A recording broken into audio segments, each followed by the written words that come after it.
My daughter looked me straight in the eyes and said, "You're too old to live here anymore." I stood frozen in the kitchen where I had cooked thousands of family dinners over the last 42 years. My late husband's coffee mug was still sitting beside the stove.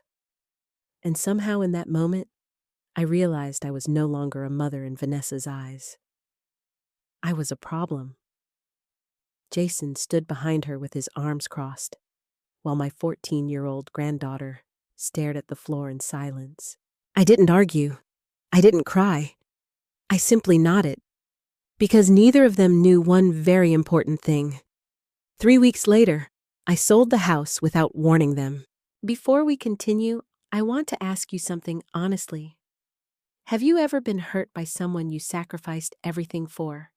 If you have, tell me your story in the comments. And please tell me where you're watching from and what time it is there right now.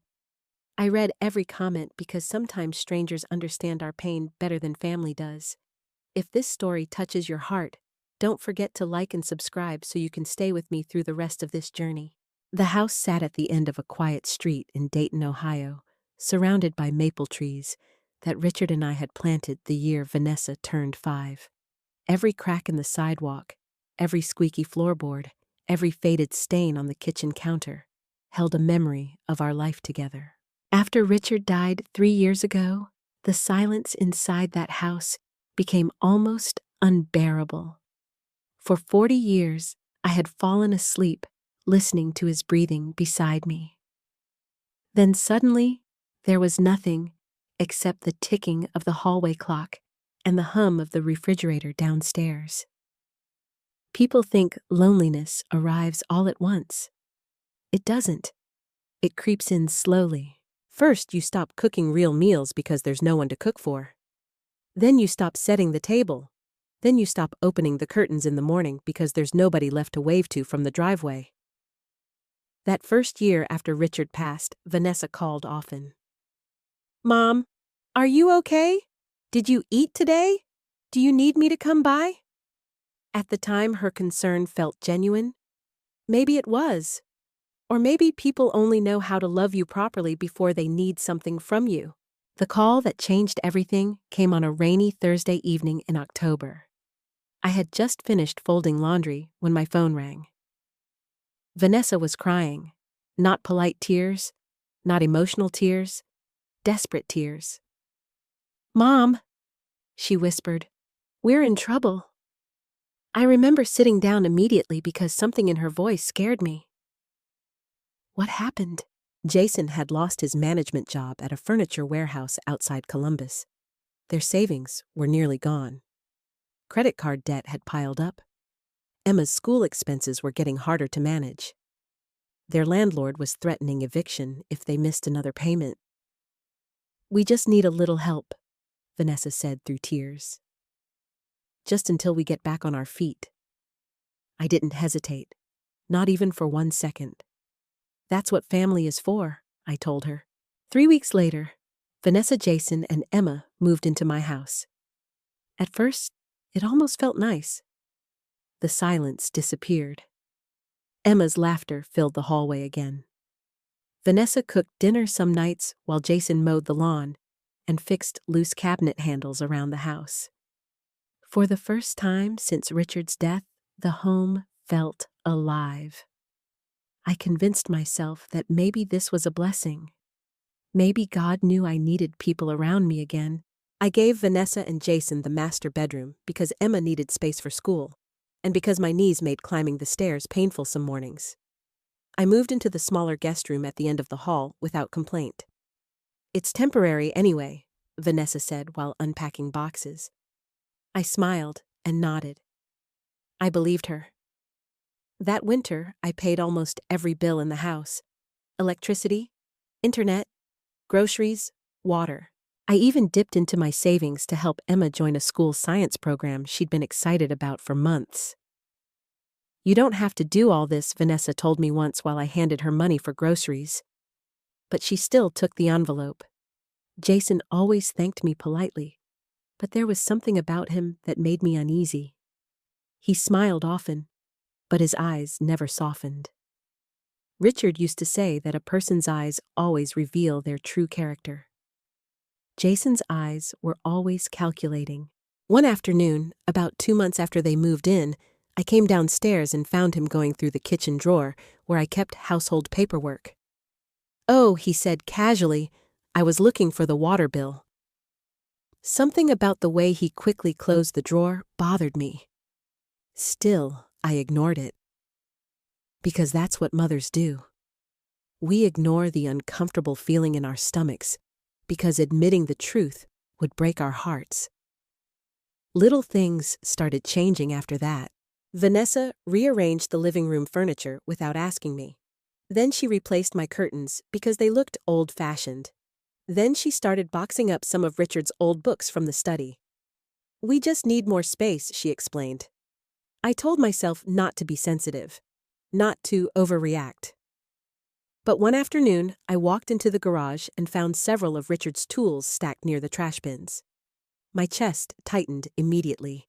"Vanessa," I said carefully, "those were your father's." She barely looked up from her phone. "They're rusty, Mom." I picked up one of Richard's old hammers and ran my thumb over the worn wooden handle. I could still picture him holding it while teaching Vanessa how to build a birdhouse when she was little. Nothing in that house was just an object to me. Everything meant something. But slowly, I began to understand that the memories keeping me alive meant nothing to anyone else. Emma changed too. At first, she spent hours sitting beside me in the kitchen doing homework while I baked pies or made soup. She used to ask questions about Richard constantly. What was Grandpa like? What was Mom like when she was my age?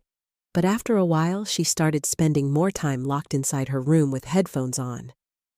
Teenagers change quickly, I told myself. Still, there were moments that hurt. One Saturday morning, I overheard Vanessa speaking to Emma in the hallway. "Your grandmother means well," she said quietly, "but older people can be difficult sometimes." Older people. Not Mom, not Grandma, just older people. Like I had become some category instead of a human being. The hardest part wasn't the disrespect. It was the realization that it happened gradually enough for me to question whether I even had the right to feel hurt.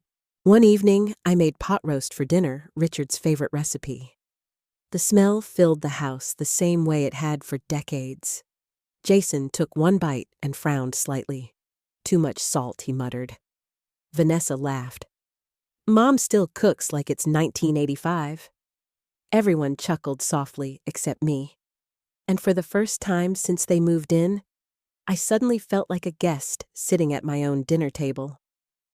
That night, I stood alone at the kitchen sink, washing dishes long after everyone went upstairs. Outside, snow drifted quietly across the front yard. I looked through the window toward the maple trees Richard planted years ago, and for the very first time, I wondered if bringing my family into this house had been the biggest mistake of my life. By spring, the house no longer felt familiar to me. It's strange how a home can slowly stop belonging to you without a single legal document changing hands. It happens in smaller ways first. Quiet ways. You stop choosing what's on television. You stop deciding what's for dinner. You stop sitting in your favorite chair because someone else has claimed it without ever asking. One Tuesday morning, I walked downstairs wearing my robe and nearly stopped in shock. The living room was gray. Not emotionally gray, actually gray. My warm beige curtains were gone. The floral pillows Richard once joked looked like something from a grandmother's tea shop had disappeared. Vanessa had replaced everything with modern furniture and cold silver decorations that looked like they belonged in a hotel lobby. I stood there blinking for a moment. "Do you like it?" Vanessa asked casually while sipping coffee. "It finally feels updated. Finally." As if the life Richard and I built together had been outdated all along. I forced a smile. "It's different." Vanessa barely looked up from her phone. Well, we all have to move forward eventually. That sentence stayed with me the entire day. Because I realized she wasn't talking about furniture. She was talking about me. A few weeks later, I came home from grocery shopping and found 2 large boxes sitting near the garage door. I recognized them immediately. Richard's books, dozens of them, history books, old novels, gardening guides with folded pages and handwritten notes in the margins. He used to sit in his recliner every evening reading while classical music played softly in the background. "What's this?" I asked carefully. Vanessa shrugged while unloading dishwasher plates. "We needed shelf space upstairs." "For what decor?" I stared at her. Decor. 40 years of memories packed into cardboard boxes because decorative candles needed somewhere to sit. I carried the boxes back into my room myself. My knees hurt so badly afterward that I had to sit on the bed for 20 minutes with a heating pad pressed against my legs. Not one person offered to help. Not even Emma. That hurt more than I wanted to admit. Emma had become quieter around me lately, more distracted, more impatient. One afternoon, I knocked softly on her bedroom door, holding a plate of chocolate chip cookies. "Want some?" Without removing her eyes from her phone, she said, "I'm trying not to eat sugar." I stood there awkwardly for a moment before nodding. "Okay, sweetheart." As I turned away, I heard her whisper something into her headset. "My grandma still thinks cookies fix everything." A few seconds later, laughter exploded through her headphones. Teenagers can be cruel without understanding they're being cruel. But that night, I cried anyway. Not because of the cookies, because it suddenly hit me that I was becoming invisible inside my own family. Jason became bolder over time, too. At first, he always asked permission before using things around the house, but gradually, he stopped asking. One morning, I opened the refrigerator and noticed several containers missing. "My friends came over during the game," Jason explained casually. "Hope you don't mind." Except those meals had been prepared for my entire week. Another time, I discovered he had moved Richard's old workbench out of the garage completely. "Needed more room for my gym equipment," he said. I stared at the empty spot where Richard used to spend entire weekends building bird feeders and fixing broken chairs for neighbors. The absence physically hurt. Sometimes I would stand in the garage just looking at the empty floor, like a widow visiting a grave.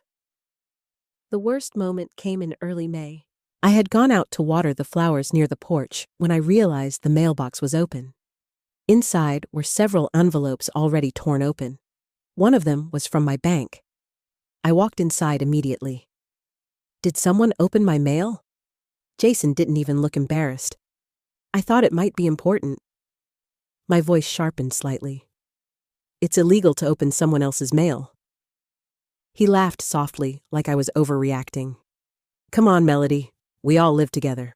Something cold settled in my stomach then. Not anger, fear. Because I suddenly realized Jason no longer behaved like a guest in the house. He behaved like an owner. That same night, I overheard something that kept me awake until sunrise. I had gone downstairs for water around midnight when I heard voices in the kitchen. Vanessa and Jason.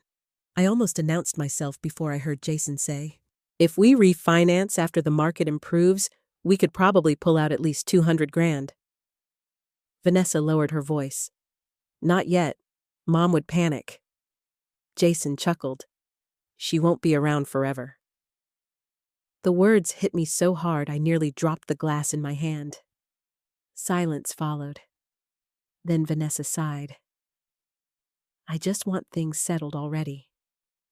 Settled, like my existence was some unfinished inconvenience delaying their future. I stood frozen in the dark hallway, barely breathing. Every instinct told me to walk into that kitchen and confront them immediately. But I didn't. Because when people finally reveal who they are, there's something terrifying about hearing the truth out loud. You can't pretend anymore after that. I quietly walked back upstairs and sat on the edge of my bed for hours, staring at Richard's side of the room. I kept thinking about Vanessa as a little girl. The way she used to run into my arms after school. The nights I stayed awake beside her bed when she had pneumonia at age 7. The sacrifices Richard and I made so she could attend college debt-free. Mothers spend decades believing love automatically creates loyalty. But sometimes love simply creates entitlement. A week later, things became even worse. Vanessa started referring to the house differently. Not Mom's house, not your home, our house. At first, it slipped out casually. Our kitchen needs better lighting. Our backyard would look bigger without those old trees. Our bathroom should be renovated. Every time she said it, something inside me tightened. But the moment that truly shattered me happened during brunch one Sunday morning. Vanessa was showing Jason pictures of kitchen remodels on her tablet while I quietly drank coffee. "I want to knock down this wall eventually," she said. Jason nodded. "Yeah, once everything's officially ours, we can do whatever we want." Neither of them noticed the way my hand froze around the coffee mug. Or maybe they did. Maybe they simply didn't care anymore. I looked around the kitchen slowly. Richard had painted those cabinets himself. We had marked Vanessa's height on the pantry wall every birthday until she turned 16. Every inch of that room carried our lives inside it. And suddenly, I understood something horrifying. My daughter wasn't waiting for me to die. She was waiting for me to disappear. The dinner party happened on a Saturday in June. I remember because it was the same weekend Richard and I used to host our annual summer barbecue for the neighbors. Richard loved standing by the grill in his ridiculous apron that said "King of the Backyard" while jazz music played through the patio speakers. Back then, our home felt warm, safe. Now it felt like I was walking through someone else's life. Vanessa had been preparing for the dinner all week. She cleaned, obsessively bought expensive wine they couldn't afford, and spent nearly $300 on decorations for the dining table. Not once did she ask if I wanted guests in the house. She simply informed me. Jason invited some business contacts, she said while arranging flowers. "Try not to bring up depressing things tonight, okay?" I looked up from peeling potatoes. "Depressing things. You know?" She waved her hand vaguely. "Old stories, health problems, dad dying, stuff like that." For a second, I genuinely thought I had misunderstood her. But then she added casually, "People don't really want heavy energy at dinner parties."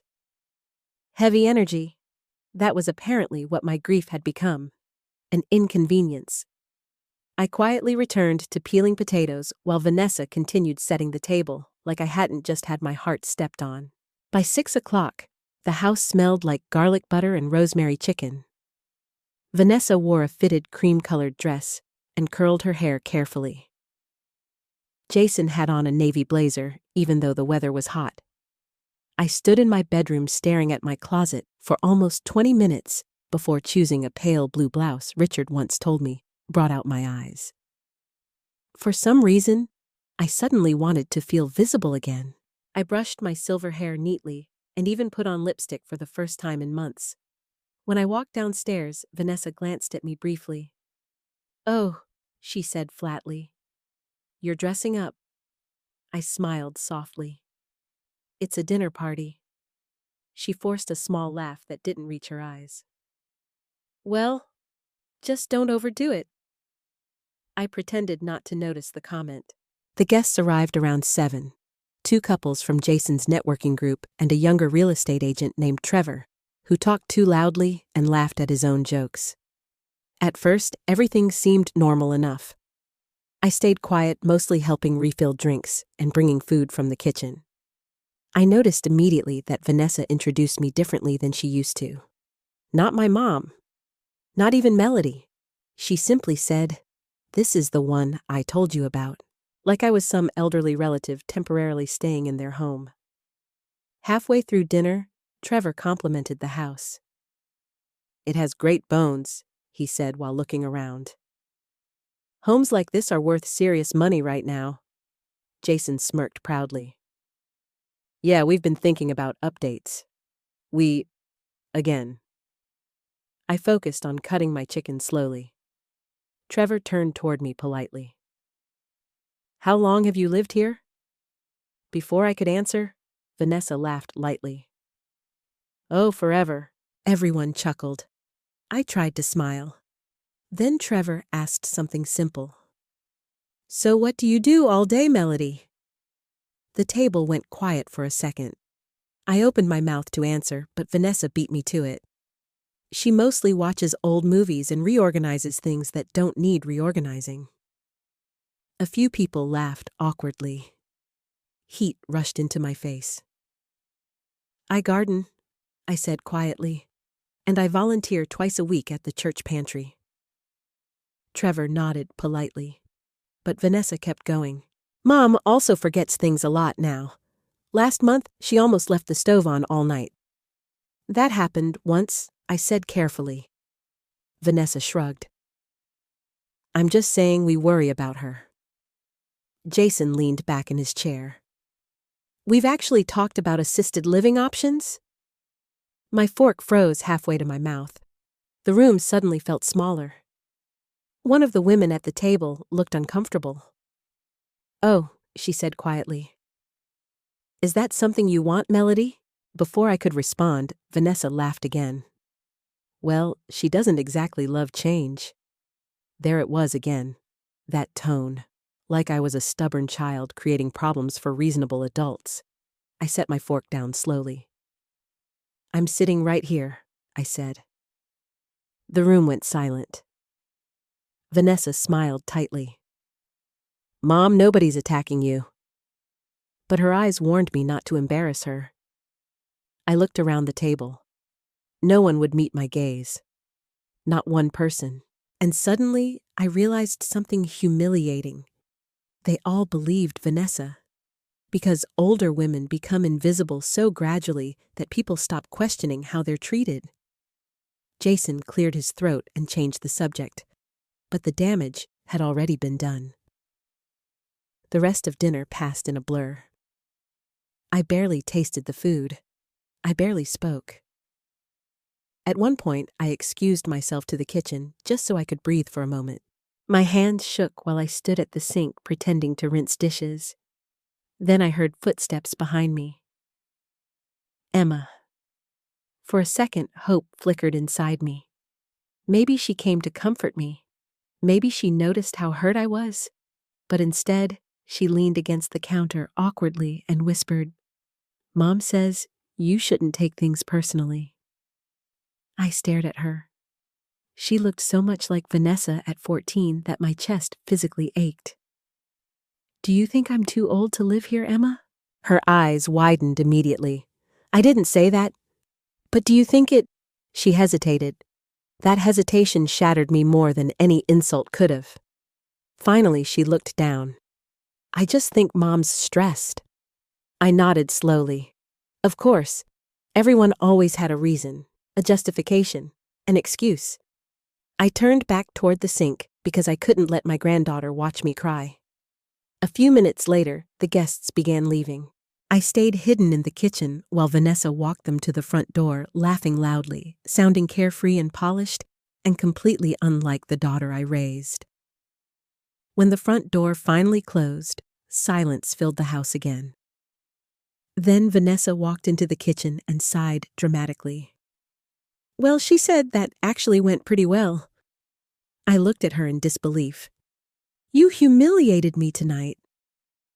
Her expression hardened instantly. "Oh my God, Mom, everything doesn't have to become emotional. You talked about putting me in assisted living in front of strangers. We were joking. It didn't feel like a joke." Vanessa rolled her eyes. "There you go again, as if pain itself had become annoying." I stared at my daughter for a long moment, trying desperately to find the little girl who used to crawl into my lap after nightmares.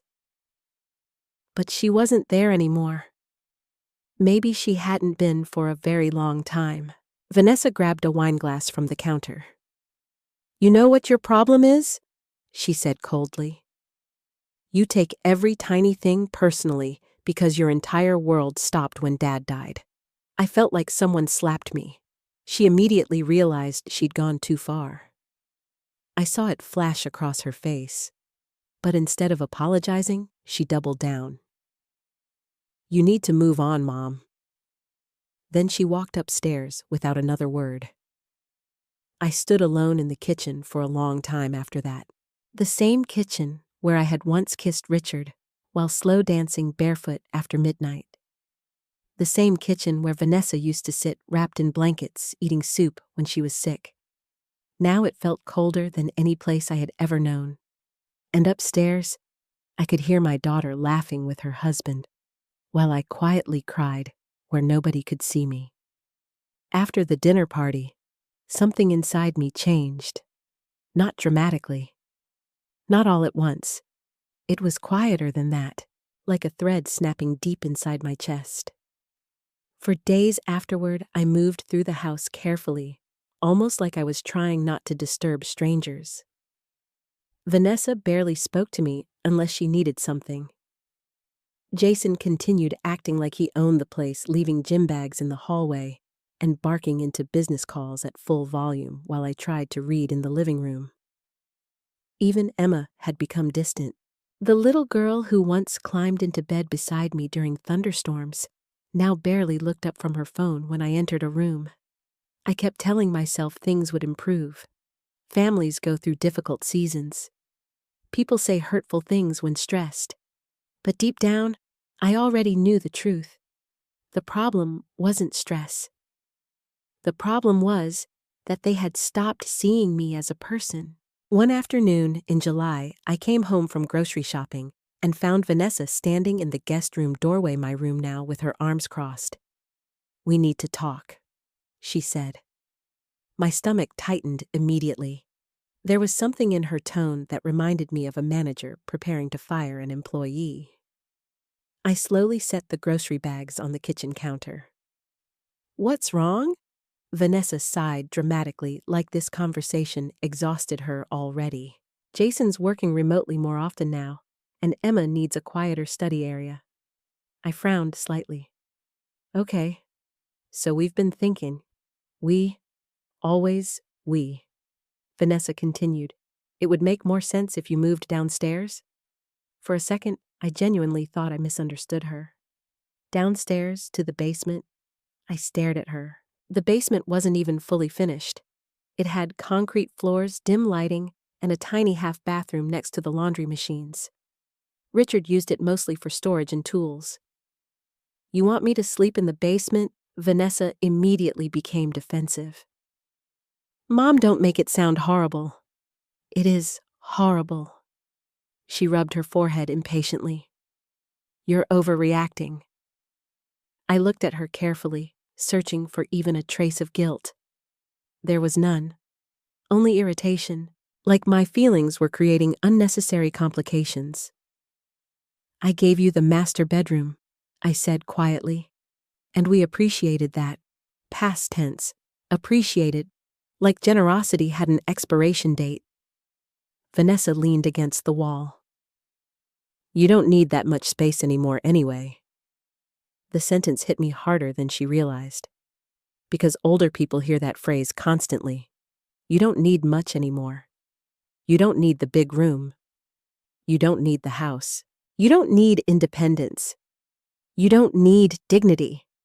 Little by little, the world starts shrinking your existence until you barely fit inside your own life. "I'm not moving into the basement," I said firmly. Vanessa's jaw tightened instantly. "See, this is exactly what I mean. What do you mean you refuse to adapt?" I almost laughed from disbelief. Adapt? I had sacrificed nearly everything since they moved in. My privacy, my savings, my comfort, my peace, and somehow I was still the selfish one. Jason walked into the kitchen halfway through the conversation, immediately sensing tension. "What's going on?" Vanessa folded her arms. Your mother refuses to compromise. Your mother. Not Mom. Not Melody. Just your mother. Jason sighed heavily like he'd been dragged into an exhausting workplace issue. Melody, we're trying to make this arrangement work long-term. Long-term. There it was. The truth finally slipping out. I stared at both of them. You said this was temporary. Vanessa avoided my eyes for a split second. Well, circumstances changed. No, their intentions changed. Or maybe they never intended to leave at all. I suddenly felt cold despite the summer heat outside. I think I need some air, I whispered. Vanessa threw her hands up dramatically. There you go again, acting like a victim. Victim. The word echoed painfully inside my chest. I grabbed my purse and walked outside before they could see the tears forming in my eyes. The moment I sat inside my car, I broke down completely. Not graceful crying, not quiet tears. The kind of crying that leaves your chest aching and your hands shaking against the steering wheel. I drove aimlessly for nearly an hour before ending up at the cemetery where Richard was buried. I hadn't visited in weeks. The guilt hit me immediately. Fresh flowers surrounded nearby graves, while Richard's stone sat beneath the summer sun with only fading carnations beside it. I'm sorry, I whispered while kneeling beside him. Then the words came pouring out. Everything. The dinner party. The basement. The disrespect. The loneliness. I don't understand what happened to our daughter. I cried softly. The wind moved gently through the cemetery trees. For one painful moment, I almost expected Richard to answer me the way he always used to. Calmly, wisely, steady. Instead, there was only silence. Eventually, I wiped my face and sat quietly beside the grave until sunset painted the sky orange and gold. Then my phone rang. Vanessa. I almost ignored it, but I answered anyway. Where are you? She asked immediately. At the cemetery. A long pause followed. Then she sighed. Mom, you can't just disappear like this. Disappear. The irony nearly made me laugh. I needed time to think. Well, Jason and I have been talking, and honestly, this living situation is becoming stressful for everyone. Something inside me stilled completely then. Not anger, not sadness. Clarity. Pure, devastating clarity. What are you saying? Vanessa? Another pause. Then finally, I think you'd be happier somewhere that fits your stage of life better. My fingers tightened around the phone. And where exactly would that be? We looked at a few senior communities online. Senior communities. Like I was some aging object needing relocation. I closed my eyes. This is my house. Vanessa's voice became colder. Mom, you're too old to live here like this anymore? There it was, the sentence that would replay in my mind for weeks afterward. You're too old to live here anymore. Not too old to drive. Not too old to garden. Not too old to think clearly. Too old to exist comfortably in the life they wanted. I sat in silence so long that Vanessa finally spoke again. Mom! I swallowed hard. When did you stop loving me? The question slipped out before I could stop it. For a second, I heard genuine discomfort in her breathing. Then she said quietly, This isn't about love, but it was. That's exactly what it was about. Because people who love you don't slowly erase you from your own home. They don't humiliate you. They don't make you feel burdensome for growing older. I looked at Richard's headstone one last time. Then I spoke calmly into the phone. Okay. Vanessa sounded confused. Okay. You're right, I said softly. Something needs to change. When I drove home later that evening, the house looked different somehow. Not like my sanctuary anymore. not like the place where Richard and I built our family. It looked temporary, like a chapter already ending. That night, after everyone went to sleep, I sat alone in the dark living room with Richard's old photo album beside me. Then I picked up my phone. And for the first time in months, I called someone who might actually help me. Harold Whitman, Richard's lawyer. I hadn't spoken to Harold Whitman in almost a year. The last time we met was on the anniversary of Richard's death, when Harold stopped by the house with a bottle of bourbon Richard had apparently told him to save for a day we both desperately needed. At the time, I thought the hardest days were already behind me. I had no idea. When Harold answered the phone that night, his voice immediately softened. Melody. I nearly started crying just hearing someone sound genuinely concerned for me. Hi, Harold. There was a pause. What happened? Not how are you? Not polite conversation. What happened? Because people who truly know you can hear pain immediately. I looked upstairs toward the ceiling where Vanessa and Jason slept peacefully beneath my roof. Then I whispered, I think my family is trying to take my home from me. Silence filled the line for several seconds. Finally, Harold said carefully, Come see me tomorrow morning. I barely slept that night. Every creak in the hallway made me tense. Every muffled sound from upstairs reminded me that I no longer felt safe inside the house Richard and I spent decades building together. At 7 the next morning, I quietly left before anyone woke up. Harold's office sat downtown above an old insurance company building with faded brick walls and squeaky elevators. Richard used to joke that Harold refused to modernize because he trusted buildings older than most politicians. When I walked inside, Harold stood immediately. Unlike Vanessa, he looked directly at me. Not through me. At me. Oh, Melody, he said softly. That was all it took. I broke down crying before I even sat down. Harold closed the office door quietly while I tried to compose myself. After a few minutes, I finally told him everything. The comments, the humiliation, the basement, Jason opening my mail, Vanessa talking about assisted living. Harold listened without interrupting once. But the more I spoke, the darker his expression became. When I finally finished, he leaned back slowly in his chair. Have they asked you to sign anything? The question startled me. No. Any loan documents, property paperwork, power of attorney, no? He nodded slowly. Good. Fear curled in my stomach. Why are you asking me that? Instead of answering immediately, Harold opened a large filing cabinet beside his desk and pulled out several folders. Then he placed one carefully in front of me. Richard planned very carefully before he passed away. I stared at the folder. My hands suddenly felt cold. Harold opened the paperwork and pointed toward the deed. The house is solely yours, Melody. Completely. Richard transferred everything properly years ago. I blinked at him. I know the house is mine. Harold gave me a long look. No, I don't think you fully understand.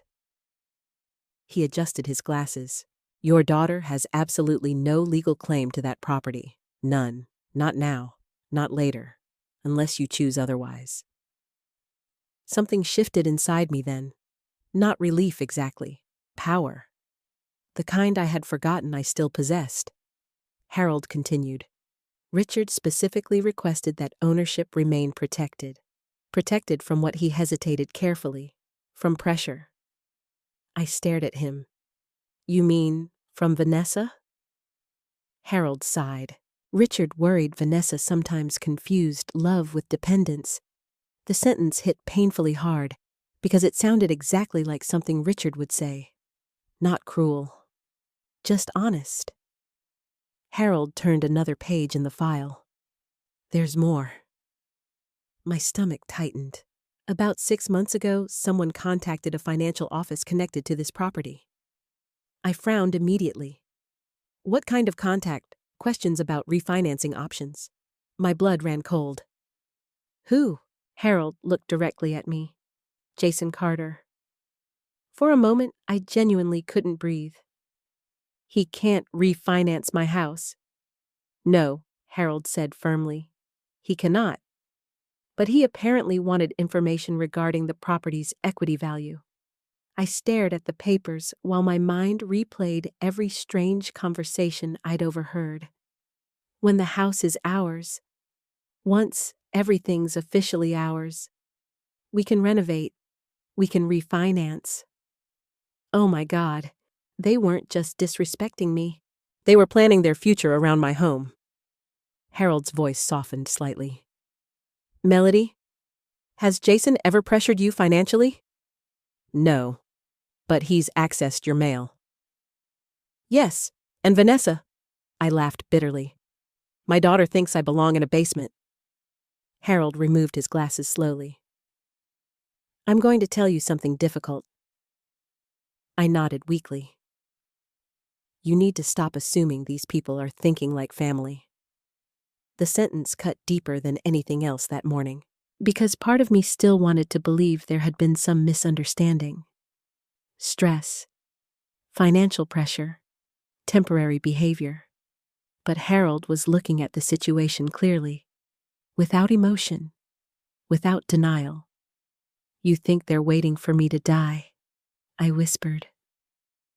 Harold chose his words carefully. I think they became very comfortable imagining this house as theirs. Tears burned my eyes again, not because I was shocked anymore, because deep down, I already knew. I just needed someone else to say it aloud. Harold handed me a tissue before continuing. You have options. I looked up slowly. What kind of options? You could legally remove them from the property. The idea alone made me nauseous. Evict my own daughter.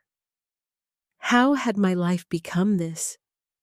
Harold seemed to sense my panic. I'm not telling you what to do today. I'm simply telling you the truth. He leaned forward slightly. You are not powerless, Melody. Nobody had said those words to me in a very long time. Not powerless. I sat silently for several moments before asking the question that terrified me most. What if Vanessa hates me forever? Harold's expression softened sadly. Melody, someone who truly loves you doesn't slowly erase you from your own life. The room fell quiet again.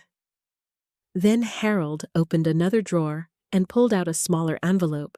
Richard left additional instructions for me, he said carefully.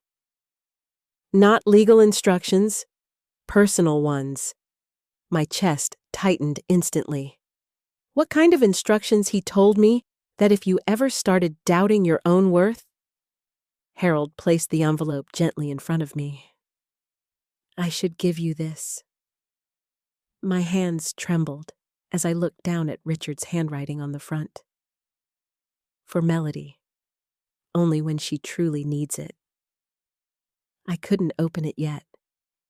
Emotion clogged my throat too tightly. Harold gave me time to breathe before speaking again. In the meantime, I want you to protect yourself financially immediately.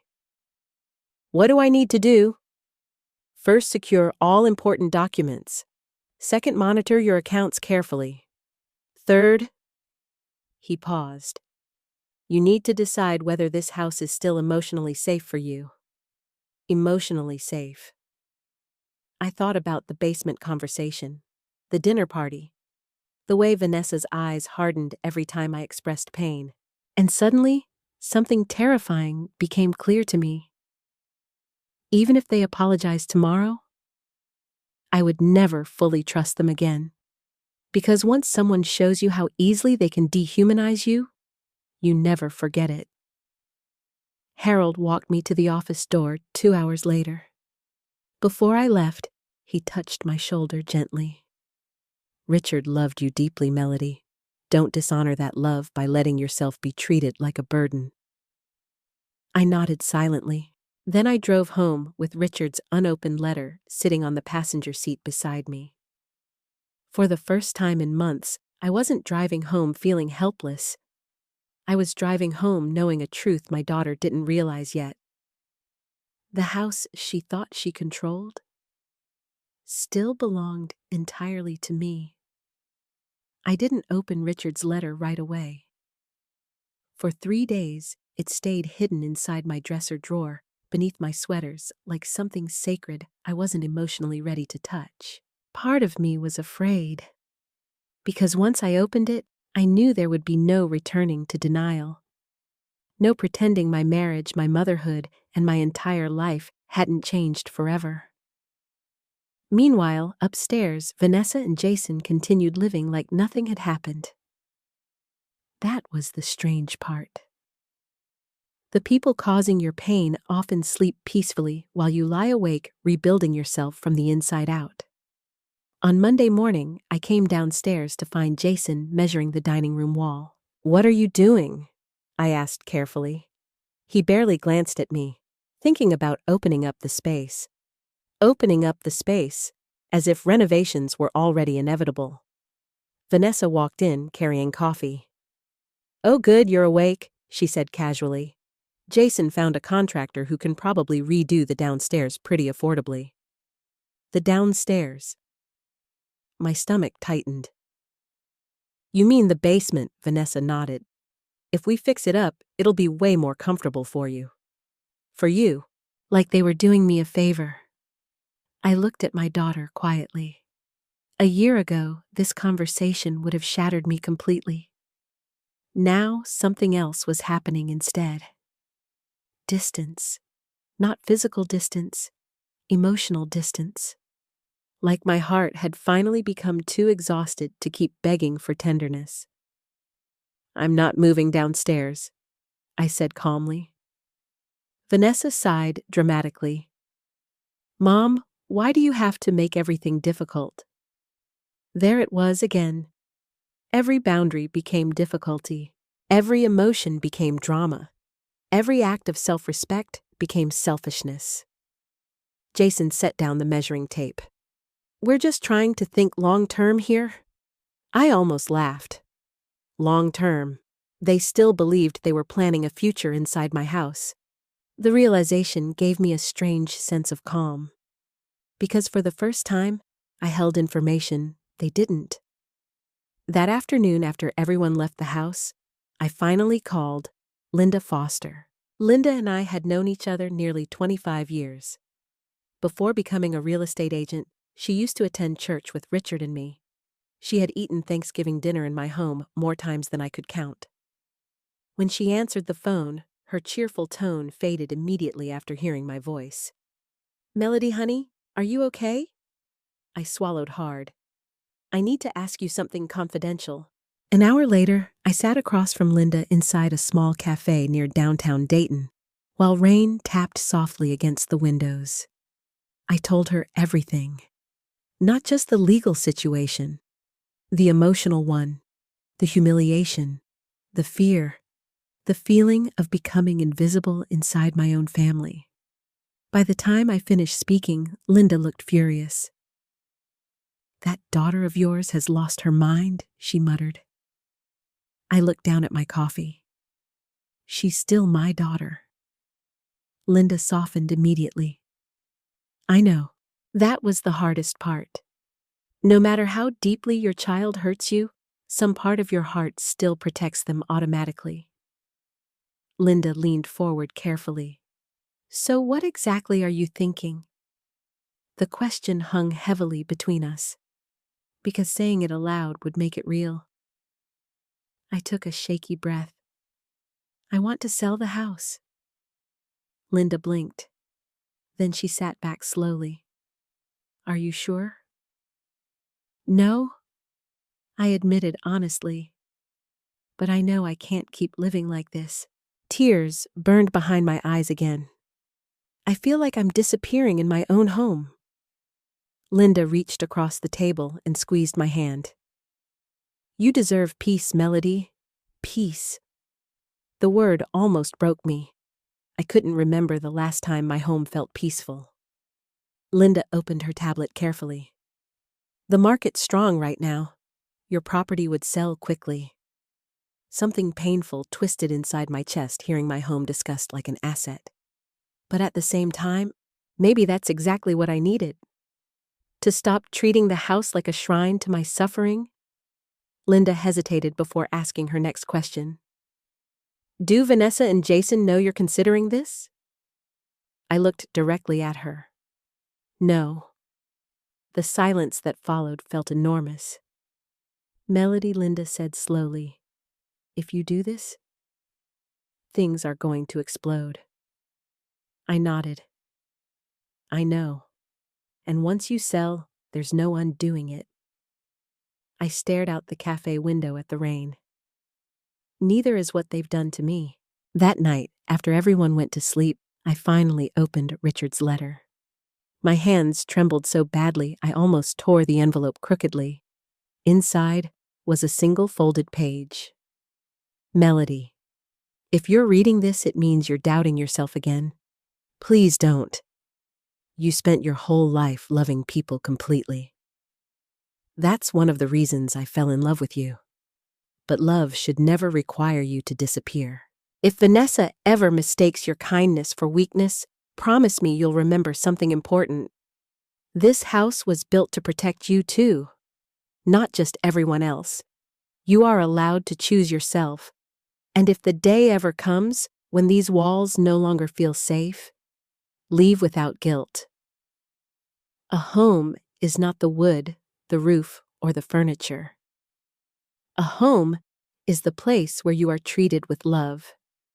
I sat on the edge of my bed, crying so hard I could barely breathe, because even after death, Richard somehow still saw me more clearly than anyone alive. The next morning, I called Linda back. I'm ready, I whispered. Once the decision was made, everything moved surprisingly fast. Linda came to the house while Vanessa and Jason were out shopping. She walked through each room quietly, taking photos and measurements. At one point, she stopped inside the kitchen. This place still feels like you and Richard, she said softly. I smiled sadly. Not for much longer. Linda listed the property privately first to avoid public attention. Within days, several serious buyers showed interest. One couple stood out immediately. Daniel and Rebecca Collins. Mid-30s, no children yet, teachers. When Linda described them, something softened inside me. They actually loved the history of the house, she said. Rebecca cried when she saw the garden. Cried. Over the garden. Vanessa wanted to cut those flowers down to modernize the yard. The contrast alone nearly made my decision for me. A few days later, Linda arranged a private viewing, while Vanessa and Jason attended one of Emma's school events. I almost canceled 3 separate times from guilt. But when Daniel and Rebecca walked through the front door, something unexpected happened. They treated the house with respect. Real respect. Rebecca touched the old staircase railing gently and smiled. Someone really loved this home. I nearly started crying. Daniel spent 20 minutes admiring Richard's woodworking shelves in the garage, instead of talking about demolishing them. And when Rebecca saw the maple trees outside, she whispered, "These deserve to stay." That was the moment I knew. Not because they offered the highest price, because for the first time in months, someone walked into my home and saw beauty instead of opportunity. 2 days later, I accepted their offer. The closing date was set quietly and quickly, and upstairs, Vanessa continued browsing renovation ideas online, completely unaware that the house she planned to redesign no longer belonged to her future. After I accepted Daniel and Rebecca's offer, I expected to feel guilty. Instead, I felt strangely calm, not happy, not triumphant, just calm, like I had finally stopped fighting reality. For months, I had spent every waking moment hoping Vanessa would suddenly become the daughter I remembered. I kept waiting for some magical moment of realization where she would see my pain and rush into my arms, apologizing. But that moment never came, because people only change when they want to, and Vanessa didn't think she was doing anything wrong. 3 days after the offer was finalized, she hosted a backyard barbecue. Without asking me. Again. I stood at the kitchen window that afternoon, watching cars line the curb outside the house Richard and I had once treated like sacred ground. Music blasted through speakers on the patio, while strangers laughed loudly beneath the maple trees. Our maple trees? I noticed Vanessa wearing a bright yellow sundress, smiling more than she had in months. Jason stood near the grill, holding a beer, acting like a suburban king, entertaining guests on his estate.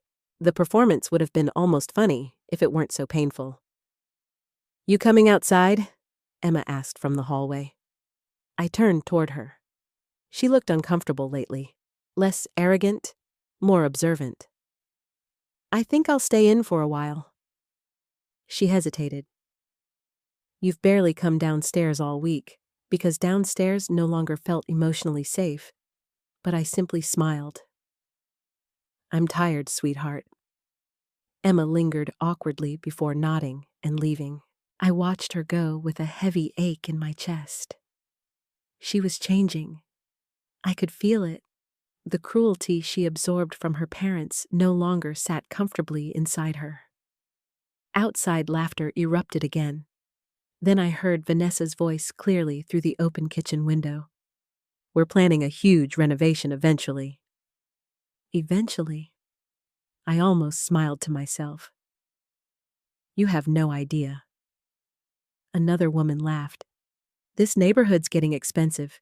You guys got lucky." Vanessa took a sip of wine before saying the sentence that made my blood run cold. "Well, honestly, the house was going to be ours anyway, sooner or later."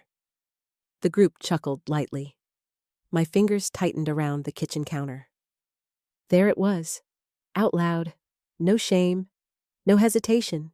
Not Mom's house, not Melody's home, their inheritance, their future asset. I suddenly realized something horrifying. Vanessa no longer saw me as family. She saw me as a delay. Jason joined the conversation casually. "We've already talked to a contractor about knocking out some walls." One of the guests looked impressed. "Oh, wow. Big plans." Jason nodded proudly. "Yeah, this place needs modernization badly." Modernization. That word again. As if decades of love memories and family history were outdated decorations cluttering up their vision. I quietly stepped away from the window because I physically couldn't listen anymore. A few minutes later, Emma walked into the kitchen looking upset. "They're being loud," she muttered. I glanced at her carefully. "You okay?" She shrugged. "Mom's friends are annoying." That almost made me smile. Teenagers always notice hypocrisy before adults do. Emma opened the refrigerator and grabbed a soda. Then she hesitated before speaking again. "Mom said they might turn your room into a home office." The words landed softly this time. Not because they hurt less, because I already knew. "Oh," I said calmly. Emma frowned. "You're not mad?" I looked at my granddaughter carefully. For the first time in months, I saw uncertainty in her eyes. Not cruelty, confusion, maybe even guilt. "I think people say careless things sometimes," I answered quietly. Emma looked down at the soda can in her hands. "Mom says you take everything too personally." I studied her face for a moment. "You know," I said gently, "when someone gets older, they start hearing that sentence a lot." Emma looked up. "What sentence? That they're too emotional, too sensitive, too difficult?" I smiled sadly. Eventually, people start using those words anytime an older person asks to be treated kindly. Emma didn't answer, but I could tell she was listening carefully. Outside, music blasted louder. Then Jason's voice carried through the screen door again. We'll probably redo the entire backyard too. Maybe put in a fire pit. I almost laughed. He was redesigning a property he didn't own. Emma suddenly spoke again. Grandpa built that garden himself, didn't he? My throat tightened immediately. Yes. She stared toward the backyard through the window. I remember him teaching me how to plant tomatoes. It was the first time in months she had voluntarily mentioned Richard. Something fragile shifted between us then. Not healing exactly, but possibility. A little later, I finally stepped outside carrying a tray of lemonade because old habits die hard. I spent my entire life serving people I loved. Vanessa spotted me immediately. "Oh, good," she called loudly.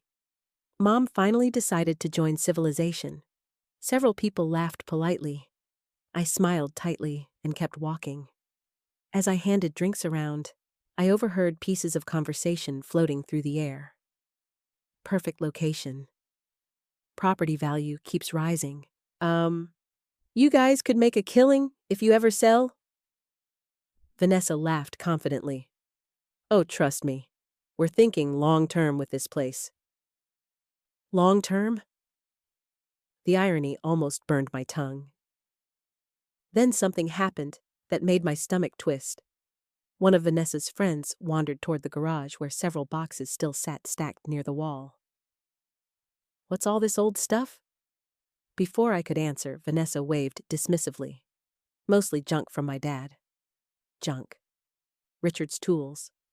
Photo albums. Handwritten letters. His military medals. My chest tightened painfully. The woman opened one box curiously. Oh, wow! Vintage. Vanessa laughed. I keep telling Mom to let us sell some of it. Something inside me snapped slightly then. Not explosively. Quietly. Dangerously. Because I suddenly realized my daughter no longer respected even the memory of the man who raised her. I walked over calmly and closed the box. I'd appreciate if nobody touched those. The air shifted immediately. Vanessa rolled her eyes. Mom, they were just looking. These belonged to Richard. Jason sighed dramatically from behind the grill. Melody, nobody's trying to disrespect anyone, but they were. Constantly, every day, every conversation. The problem was that they no longer recognized disrespect unless it happened to them. Vanessa crossed her arms. You know what? This is exactly why everybody feels tense around you lately. Everybody. As if the entire household had united against the unreasonable old woman ruining the mood. I looked around slowly. Most of the guests avoided eye contact. Emma looked embarrassed. Jason looked irritated. Vanessa looked angry. And suddenly, I didn't feel sadness anymore. I felt clarity. Cold, steady clarity. These people had already emotionally removed me from my own life. They simply expected me to stay quietly grateful while it happened. I handed the lemonade tray to Vanessa calmly. Then I looked directly at my daughter. You should be careful making plans for things that don't belong to you. The sentence landed harder than I intended. Vanessa's expression changed immediately. What's that supposed to mean? I smiled faintly. Nothing. But inside my chest, something powerful stirred for the first time in months. Not revenge. Freedom. Because while Vanessa stood in my backyard planning renovations with strangers, I already knew something she didn't. In less than a month, none of this would belong to her anymore. A week before closing day, Harold Whitman called me early in the morning. There's something else Richard wanted you to have, he said gently. I sat up slowly in bed, already emotionally exhausted from another sleepless night listening to footsteps above me. What is it? A storage box? I honestly forgot about it until yesterday. 2 hours later, I drove downtown again. The August heat hung heavily over Dayton, making the sidewalk shimmer beneath the sun. Inside Harold's office, The air smelled faintly of coffee and old paper. He placed a small wooden box carefully on his desk. I recognized it immediately. Richard kept important things in that box for years: old photographs, military keepsakes, anniversary cards, ticket stubs from trips we took together when Vanessa was little. Seeing it again nearly knocked the breath out of me. Harold slid it toward me quietly. He wanted you to open this only if you ever felt completely alone. My throat tightened painfully. Well, I whispered, I guess this qualifies. Harold gave me privacy, stepping outside the office while I opened the box slowly. Inside were dozens of little pieces of my life. Photographs, letters, a dried flower from our 40th anniversary dinner, and underneath everything else, another envelope. My hands shook as I unfolded it. Melody, if you're reading this, then I need you to remember something very important. You spent your entire life taking care of everyone else, sometimes so much that I worried you forgot your own worth. I know how deeply you love Vanessa. I do too. But loving someone does not mean surrendering yourself completely to them. If our daughter ever makes you feel small inside the home we built together, promise me you will not stay silent out of guilt. A parent's job is to raise a child with love, not to spend old age begging that child for kindness. I chose you every day for 42 years because you were the strongest woman I ever knew. Please, don't forget that after I'm gone. And one more thing. If someone ever treats this house like a prize instead of a home, let it go without regret. You matter more than walls. I covered my mouth and sobbed, not graceful tears, not quiet crying, the kind that comes from years of exhaustion finally cracking open, because Richard understood me in ways nobody else ever had, even now, even after death. I sat there for a long time, holding the letter against my chest. Eventually, Harold returned quietly and handed me a tissue. He adored you, he said softly. I laughed weakly through tears. I forgot who I was after he died. Harold looked at me carefully. No, he said. You forgot who you were after people stopped treating you like you mattered. The truth of that sentence settled heavily inside me. On the drive home, I kept replaying Richard's words over and over. You matter more than walls. Maybe that was why I suddenly stopped feeling guilty about selling the house. Because the house had already stopped being a home long ago. Not when Richard died. When love disappeared from it. That evening, I found Vanessa sitting at the kitchen island, scrolling through renovation pictures again. Look at this backsplash, she said without looking up. It would completely transform the kitchen.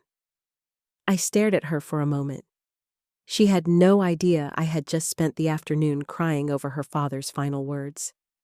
No idea I was grieving both my husband and the daughter sitting 3 feet away from me.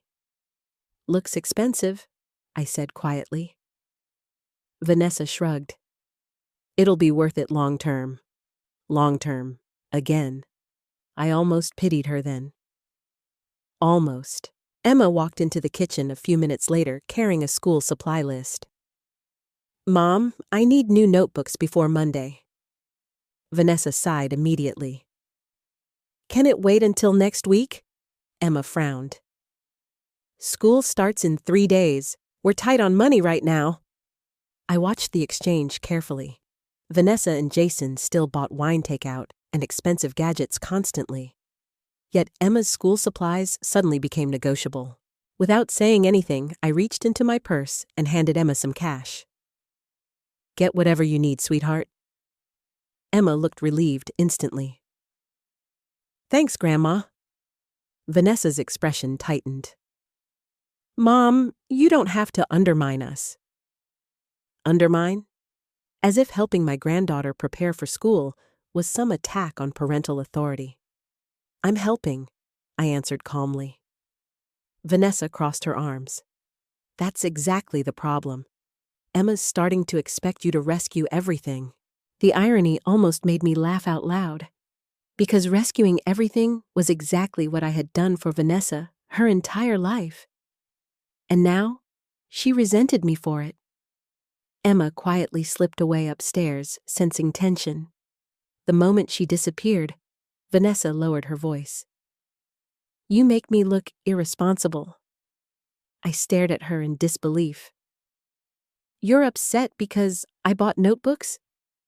"No, I'm upset because you keep acting like this is still your house to control." The sentence landed like ice water. "Still your house. Not even pretending anymore." I looked directly into my daughter's eyes. It is my house. Something dangerous flashed across her face then. Not embarrassment, annoyance. "You know what I mean?" she muttered. No, I knew exactly what she meant. She had emotionally transferred ownership already. In her mind, I was simply occupying space temporarily. Jason walked in from outside before the argument could continue. "You should see the backyard measurements," he said excitedly to Vanessa. "We could easily expand the patio." Then he noticed the tension. What happened now? Vanessa grabbed her phone. Nothing. Mom's being sensitive again. Sensitive. That word had become their favorite weapon. Anytime I expressed discomfort, pain, or boundaries, I became sensitive. I suddenly realized something terrifying. They had spent months slowly training me not to react, not to object, not to defend myself, because silence was more convenient for them. That night, after everyone went upstairs, I walked slowly through the house, alone. The living room, the staircase, the kitchen. I touched the walls gently as memories flooded through me. Vanessa learning to walk across this hardwood floor. Christmas mornings beside the fireplace. Richard kissing me in the hallway before work every morning for 4 decades. So much life had happened inside these walls. And now, strangers would soon live here. Oddly enough, the thought no longer devastated me. Because Daniel and Rebecca Collins would love this house. Protect it. Appreciate it. Meanwhile, the people currently living inside it saw only dollar signs and renovation plans. I stood quietly in the backyard, looking at Richard's garden beneath the moonlight. Then, for the first time since deciding to sell the house, I finally felt certain. Not angry, not vindictive. Certain. Selling the house wasn't revenge, it was survival. And upstairs, my daughter slept peacefully in the master bedroom she thought represented her future. Completely unaware that in only 7 days, everything was about to change. The week before closing felt unreal. Every morning, I woke up knowing something enormous was coming, yet the house continued moving through its usual routines as if nothing had changed. Jason drank protein shakes in the kitchen while checking sports scores. Vanessa scrolled through renovation ideas on Pinterest. Emma rushed through breakfast before school, and I quietly packed my life into boxes nobody noticed. That was the strangest part of all. People stopped truly seeing older women long before they admit it. I could carry half my belongings out the front door, and nobody thought to ask why. 3 days before closing, I signed the lease for my condo near Lake Monroe. It was small, much smaller than the house. But the moment I walked inside, I felt something I hadn't experienced in nearly a year. Relief. No tension in the walls, no judgment in the air, no feeling that I needed permission to exist. The condo overlooked a peaceful walking path beside the water. There was a tiny balcony just large enough for 2 chairs and a flower pot. Richard would have loved it there. That thought almost made me cry. Linda helped me move a few essentials quietly during the afternoons while Vanessa and Jason were busy. Mostly sentimental things. Richard's photographs, my clothes, the wooden recipe box my grandmother passed down to me. A small painting Vanessa made in 3rd grade before adulthood hardened something inside her. I almost left that painting behind. Then I couldn't bear to. Because mothers keep loving even after heartbreak. One afternoon, while Linda carried boxes to her car, she paused beside me in the garage. "You okay?" I nodded automatically, then shook my head. "I don't know." Linda leaned against the car quietly. "You're grieving." "For the house, no," she said softly. "For the family you thought you had." The truth of that settled heavily inside my chest. That evening, I returned home to find Jason standing in the dining room talking loudly on speakerphone. "I'm telling you, within a year, this property's going to be worth way more." I froze in the hallway unnoticed. Jason continued pacing confidently.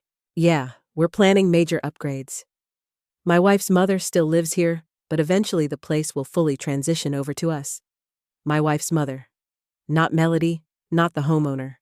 Just some temporary obstacle delaying his plans. I quietly walked upstairs before he noticed me. Later that night, Emma knocked softly on my bedroom door. That alone surprised me. "Come in," I said gently.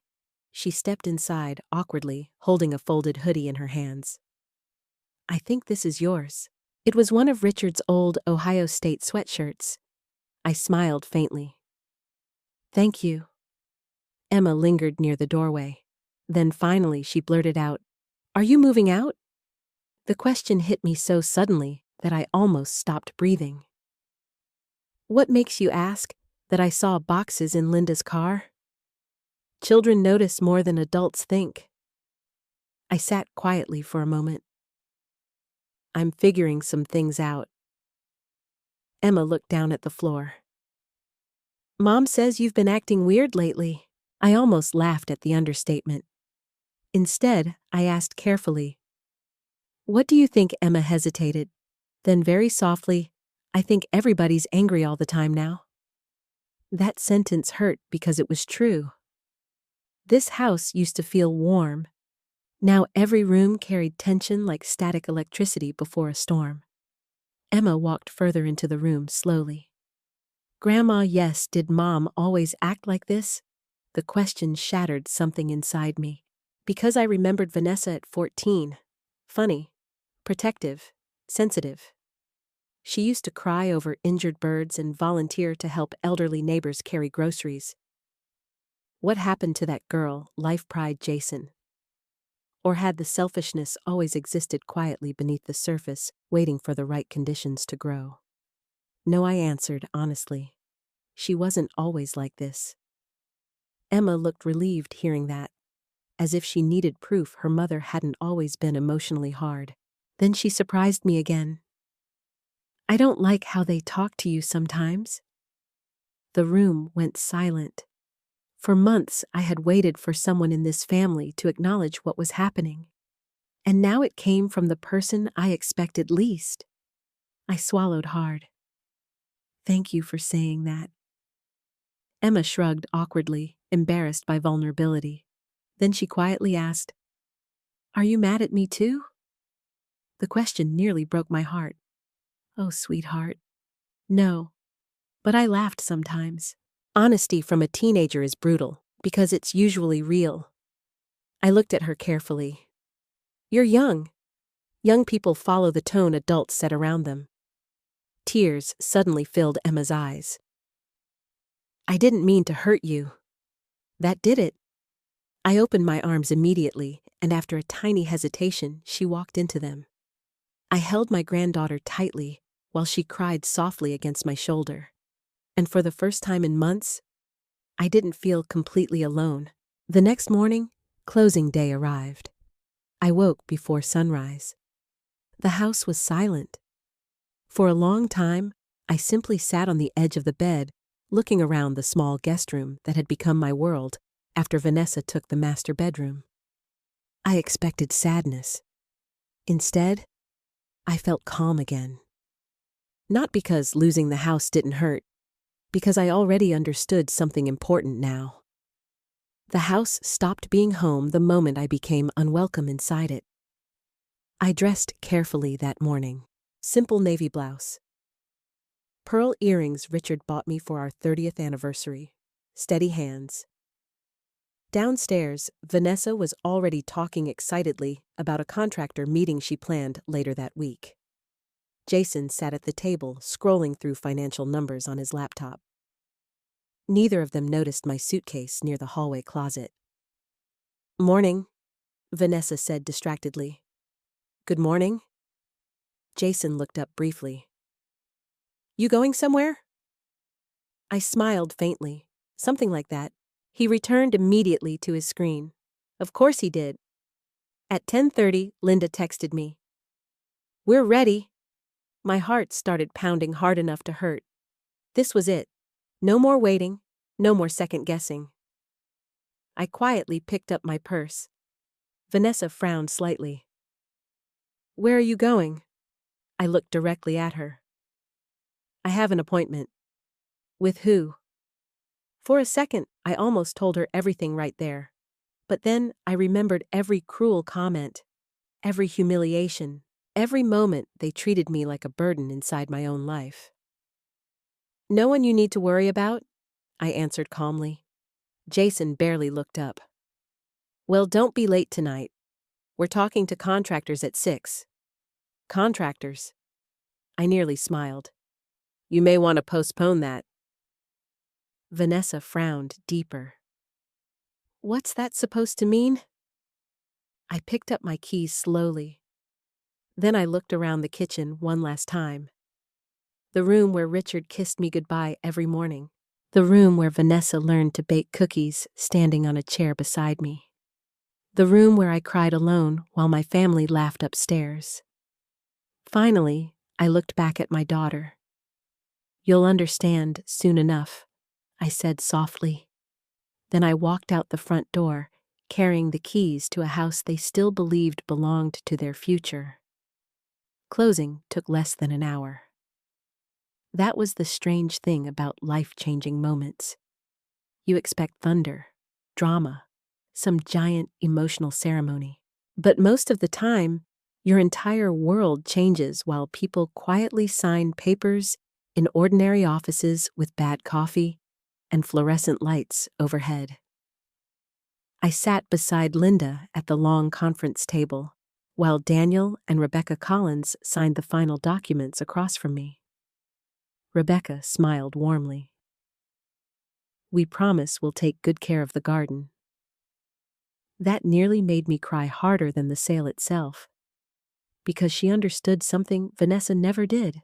A home carries pieces of the people who loved inside it.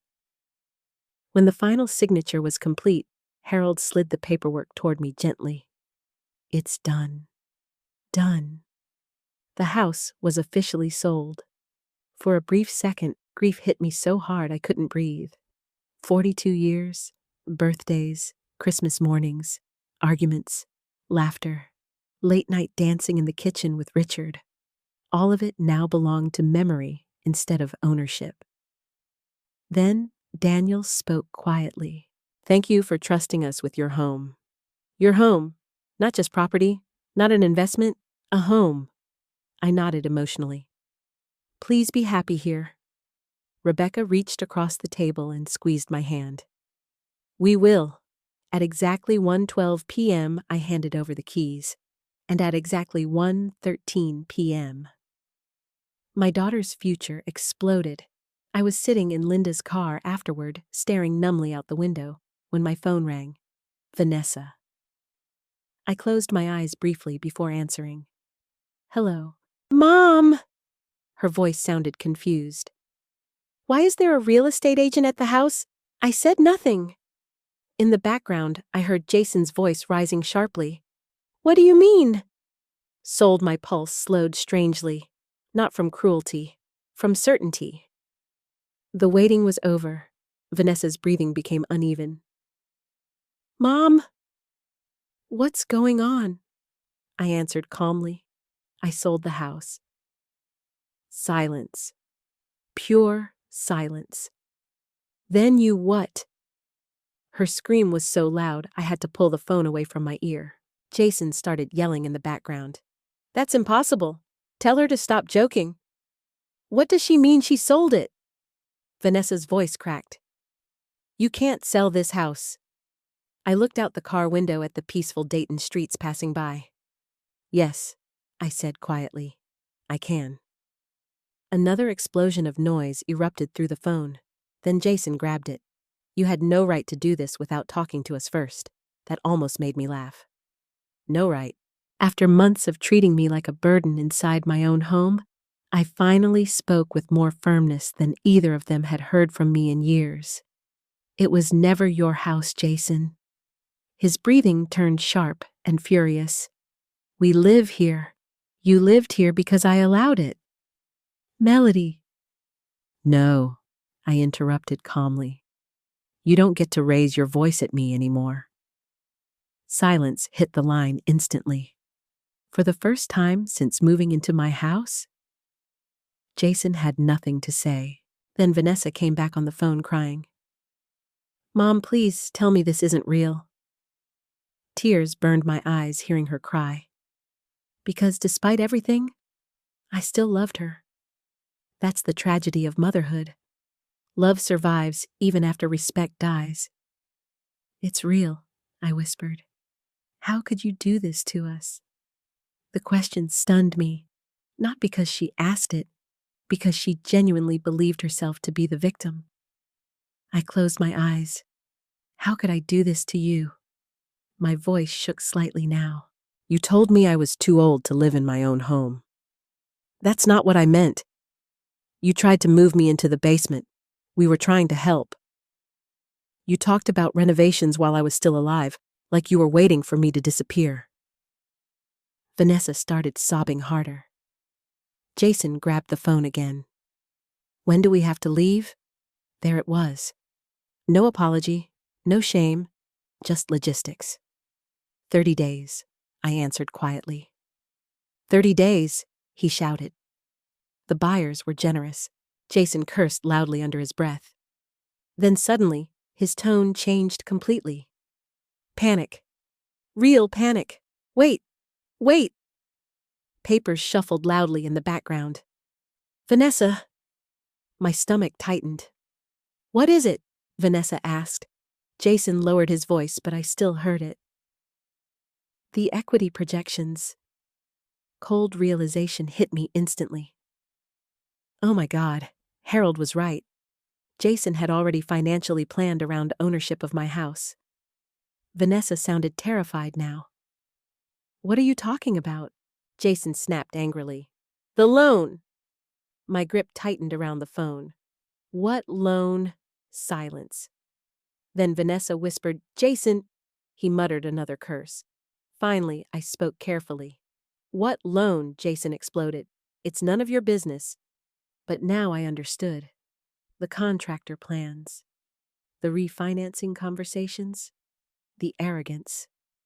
He had already borrowed money expecting future control over my property. My knees suddenly felt weak. How much I whispered. Neither answered immediately. Then Vanessa finally broke down completely. Jason said it would be fine because eventually the house would be ours anyway. There it was. The full truth. Not love, not family, expectation, entitlement, greed wrapped in the language of future planning. Tears rolled silently down my face, not because they lost the house, because they had emotionally buried me long before this moment ever happened. Jason started pacing furiously in the background. This is unbelievable. No, I whispered. What's unbelievable is how comfortable you both became treating me like I was already dead. Silence. Heavy. Painful. Then something unexpected happened. Emma's voice entered the chaos. Mom? She sounded frightened. What's happening? Vanessa immediately started crying harder. Grandma sold the house. A pause. Then Emma quietly asked why nobody answered. Because the truth was too ugly to say out loud. Finally, after several seconds, Emma whispered something that shattered the entire illusion. "You were really mean to her."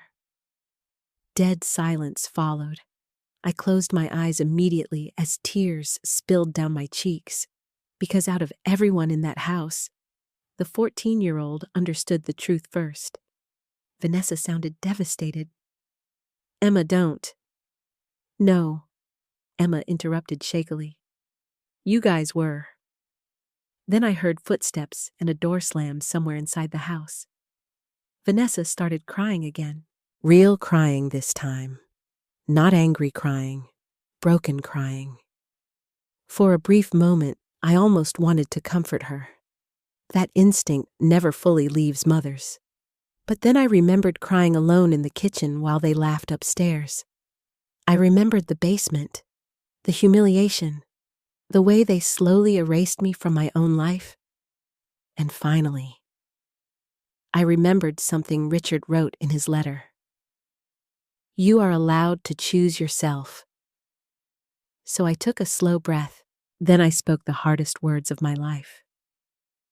"I hope someday you understand why this happened." And before either of them could answer, I ended the call. The first night in my condo felt unbearably quiet. Not lonely, just unfamiliar.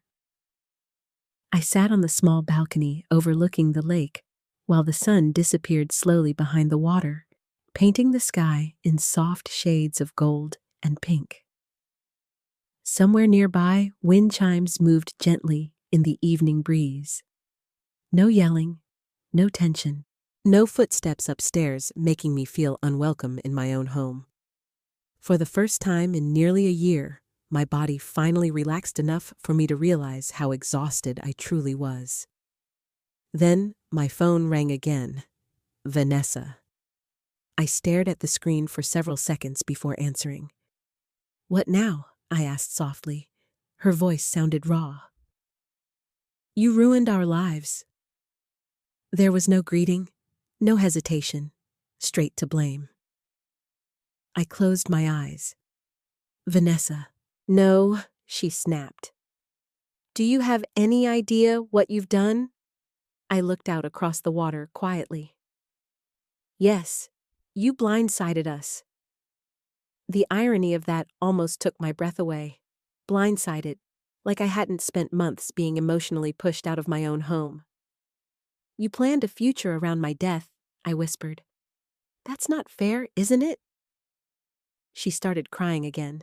"We have nowhere to go." I nearly laughed from disbelief. Nowhere to go. They had 30 days. Savings, jobs, cars. Meanwhile, they expected a 68-year-old widow to quietly disappear into a basement because she inconvenienced their plans. "You'll figure it out," I said calmly. The sentence enraged her instantly. "That's what you have to say." "It's what I spent the last year doing." Silence. Then Jason's voice exploded loudly in the background. "Tell her about the bank." My stomach tightened immediately. Vanessa inhaled shakily. "Jason took out a business loan." I said nothing. "He used projections based on the house value." There it was again. Not grief over losing me. Financial panic. "What kind of projections?" Another silence. Then Vanessa whispered, "He told them we'd eventually inherit the property." My chest physically hurt hearing it spoken aloud so plainly. Not because I was shocked anymore. Because they truly built their future, assuming I would eventually stop existing. I leaned back slowly in my chair. How much money? Vanessa hesitated. Then quietly, 80,000. I closed my eyes immediately. $80,000. Borrowed against a future that was never theirs. What did he spend it on? His consulting business? Consulting business? Jason's latest big opportunity that apparently involved expensive equipment, office expenses, and endless promises about future success. I remembered all the deliveries arriving at the house over the past few months. The new laptop, the office furniture, the expensive phone. My stomach twisted. You used my home as collateral in your minds before I was even gone. Vanessa started sobbing again. You don't understand the pressure we were under. I suddenly felt something unexpected. Anger. Real anger. Not sadness wrapped in disappointment. Pure anger. For 1 year, I said slowly, I paid your bills, fed your family, gave you my bedroom, sacrificed my privacy. And somehow, you still decided I was the obstacle in your life. Vanessa's breathing became uneven. You always make yourself the victim. That sentence settled something permanently inside me. Because no matter what they did, no matter how cruel they became, I would always somehow become responsible for their choices. I suddenly understood why so many older women disappear emotionally inside their families. Not because they're weak, because they become exhausted from constantly defending their right to basic dignity. I have to go, I said quietly. Mom, I genuinely hope you learned something from this someday. Then I ended the call again. The next morning, Harold called me. I assume they contacted you? I laughed bitterly. That obvious they've called my office 7 times? Jason sounds panicked. He should be. I frowned. What does that mean? Harold sighed. Melody, there are legal implications if he misrepresented financial expectations connected to the property. Cold fear slid through me. You mean fraud? I'm saying he made extremely reckless assumptions. I rubbed my forehead slowly. The last thing I wanted was legal destruction for Vanessa's family.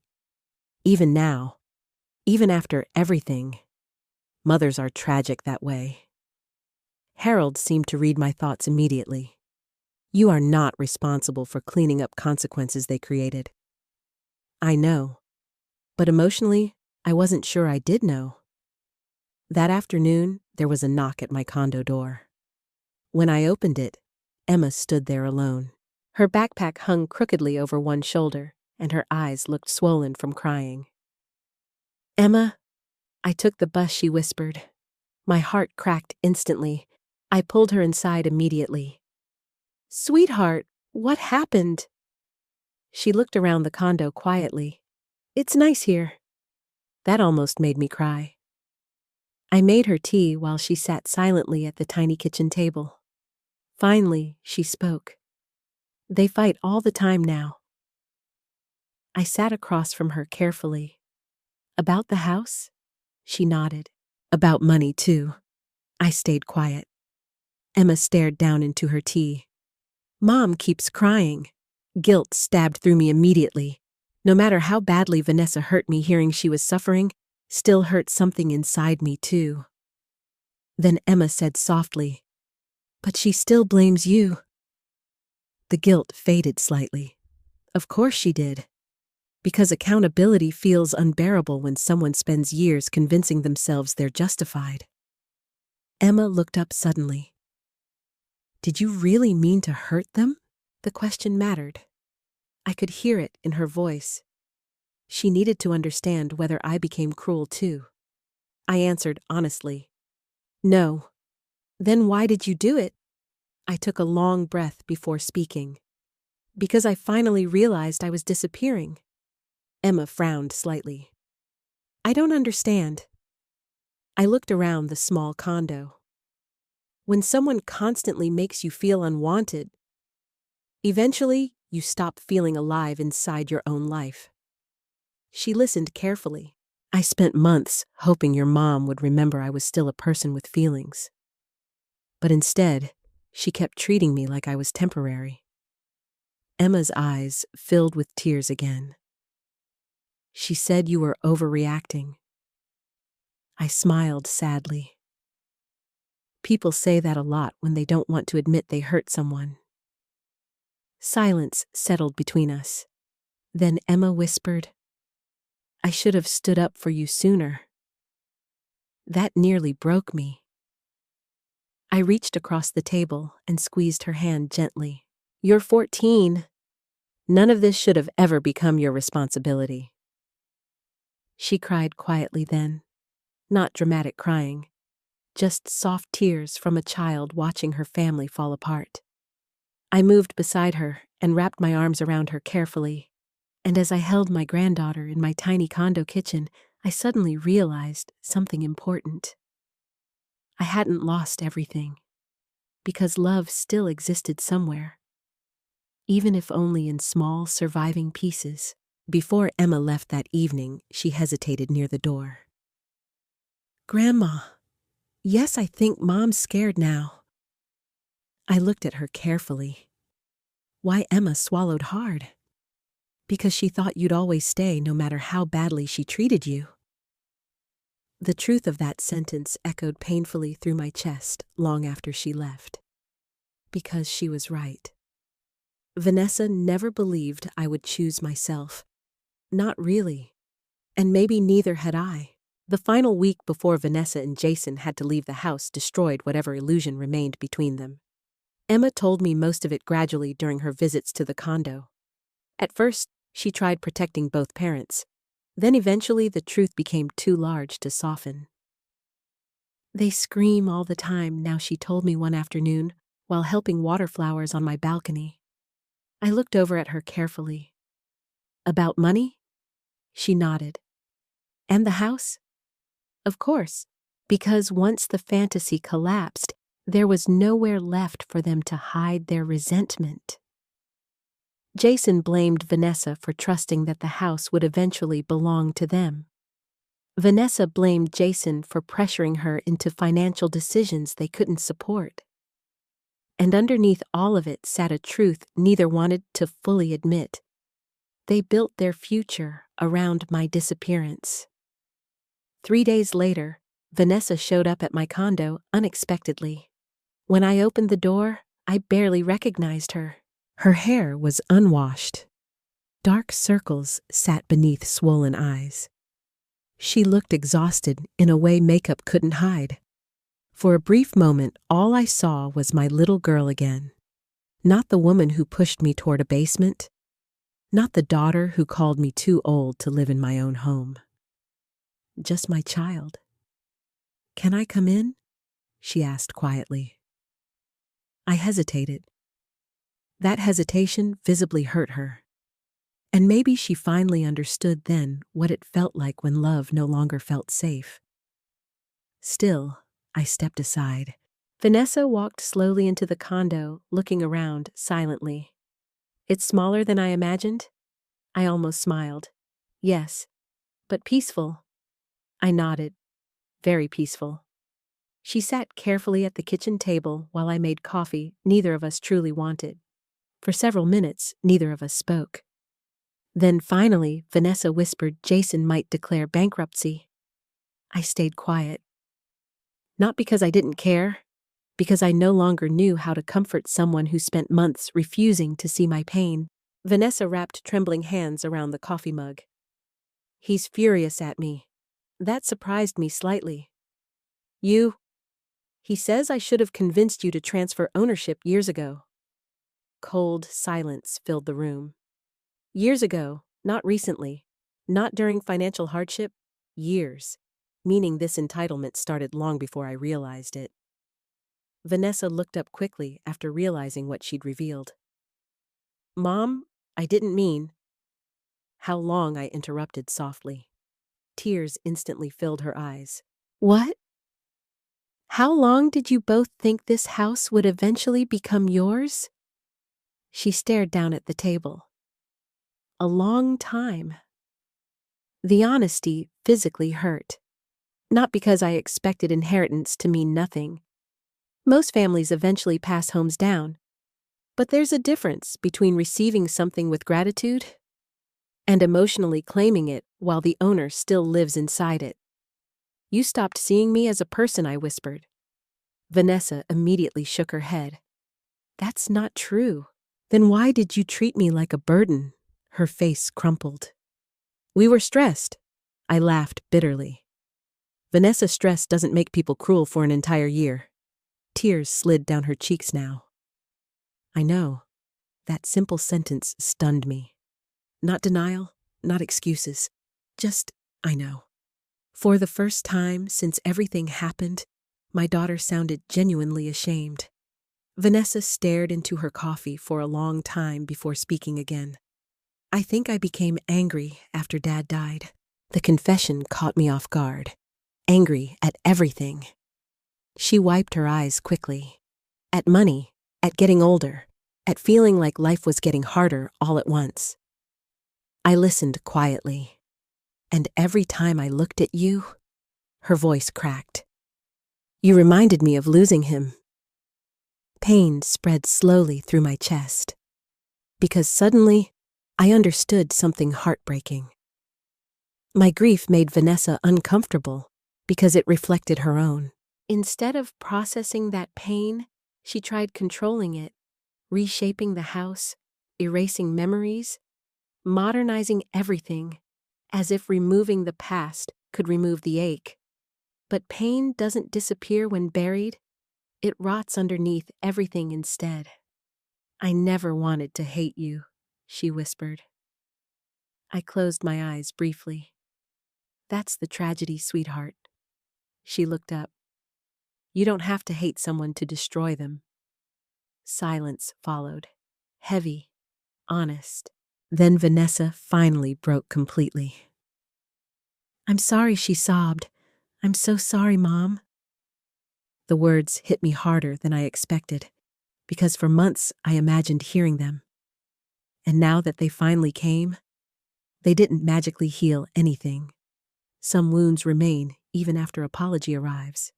I sat across from my daughter quietly while she cried. Then I asked the question buried inside me for months. When you told me I was too old to live there, did you mean it? Vanessa covered her face immediately. No. But then she whispered something even more painful. At least, I don't think I did. The honesty shattered me more than another lie would have, because part of her had meant it. Maybe not intentionally, maybe not consciously, but deeply enough to say it aloud. Vanessa cried for a long time before finally speaking again. Emma barely talks to me now. I wasn't surprised. Children lose respect quickly once they witness cruelty clearly. She told me I became mean, Vanessa whispered. I thought about Emma crying in my kitchen days earlier. She's hurting too. I know. For a moment, we simply sat there like strangers connected only by shared grief. Then Vanessa quietly asked, Do you hate me? The question broke something open inside my chest. Because despite everything, despite the humiliation, despite the betrayal, the answer was still no. I could never hate you, I said softly. Vanessa burst into tears again. But love doesn't erase consequences. She nodded slowly. I know. And for the first time, I believed she actually did.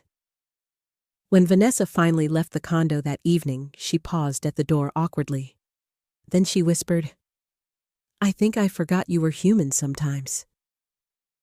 The sentence hit me like a knife because it was the most honest thing anyone had said since this nightmare began. After she left, I sat alone beside the window, watching darkness settle over the lake. I should have felt victorious. I didn't. I felt sad. Not because I regretted selling the house, because families rarely break all at once. They crack slowly, tiny fracture after tiny fracture. Ignored disrespect, unspoken resentment, entitlement disguised as love. Until one day, the entire structure collapses under the weight of everything nobody wanted to face. Later that night, Emma texted me. Mom cried after she left your place. I stared at the message for a long time before responding. Sometimes people have to lose something before they understand its value. Emma replied almost immediately. Do you think she understands now? I looked out at the quiet water beyond my balcony. Then I answered honestly. I think she's finally starting to. Autumn arrived quietly around the lake. The trees surrounding my condo turned shades of amber and deep red, and every morning I sat on the balcony with coffee, watching mist rise gently off the water. For the first time in years, I started sleeping through the night again. Healing doesn't arrive dramatically either. It comes in small moments. The first morning, you wake up without dread. The first laugh that doesn't feel forced. The first evening, your chest no longer feels heavy inside your own home. I had those moments more and more often now. Not because life became perfect, because peace finally had room to exist again. Emma visited nearly every weekend. Sometimes we baked together. Sometimes we walked beside the lake feeding ducks while she told me stories about school drama and teachers she hated. Slowly, our relationship began rebuilding itself naturally, without tension, without people interrupting. One Saturday afternoon, she sat cross-legged on my living room floor doing homework while I folded laundry nearby. Then suddenly she asked, "Do you think people can really change?" I looked up carefully. "Who are we talking about?" she sighed. "Mom." The sadness in her voice broke my heart. Children never stop wanting their parents to become better versions of themselves. I folded another towel slowly before answering. "I think people can change if they're willing to face the truth about themselves." Emma frowned slightly. "Mom cries a lot now." I stayed quiet. "She started therapy," Emma added softly. That surprised me. Vanessa always hated vulnerability. She believed needing help meant weakness. Maybe losing the house shattered that illusion too. Emma twisted her pencil nervously between her fingers. She said she spent years blaming everybody else for things she didn't want to feel. I thought about the night Vanessa admitted my grief reminded her of losing Richard. Perhaps therapy was forcing her to look at pain honestly for the first time. "That takes courage," I admitted quietly. Emma looked relieved hearing me say something kind about her mother. Then she asked carefully, "Would you ever forgive her completely?" The question lingered heavily between us. I walked toward the window overlooking the lake before answering. Forgiveness and trust are different things. Emma listened closely. "I forgave your mother long before she apologized," I said softly. "Otherwise, I would have carried bitterness forever." "Then what's the difference?" I turned toward her. "Forgiveness means I no longer want revenge, but trust." I paused gently. "Trust takes much longer to rebuild after someone breaks it repeatedly." Emma nodded slowly, like she understood more than a 14-year-old should have needed to.